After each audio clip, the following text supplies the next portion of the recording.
O 50. obletnici prvega srečanja med papežem Pavlom VI in canterburyjskim nadškofom Michaelom Ramsayem sta se v cerkvi svetega Andreja in Gregorja 6.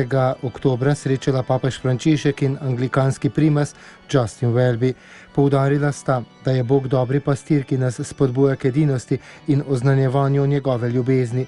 V skupni izjavi pa sta izrazila željo preseči še obstoječe prepreke v nauku in nadaljevati pot konkretnega ekumenizma. Sveti oče in anglikanski primas sta z naslednjimi besedami po svetu po 2 in 2 poslala 19 anglikanskih in 19 katoliških škofov, da bi v edinosti služili najbolj šibkim in oznanili evangelij. Pred 1400 leti je sveti papež Gregor poslal prvega canterburyjskega nadškofa, božjega služabnika Avguština in njegove tovariše oznanjati veselo novico Božje besede. Danes pošiljam vas, dragi bratje, božji služabniki, da oznanjate isto veselo sporočilo našega večnega kraljestva.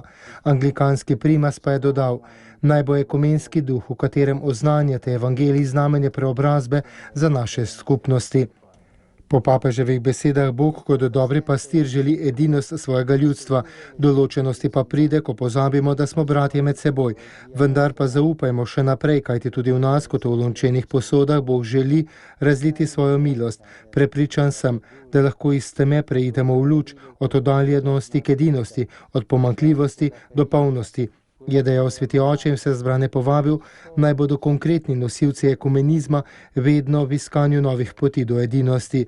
Ob sklepu slovesnih večernic sta papež in anglikanski primas podpisala skupno izjavo, v kateri izražata svojo željo preseči še obstoječe prepreke do polne edinosti in željo po ekumenski poti.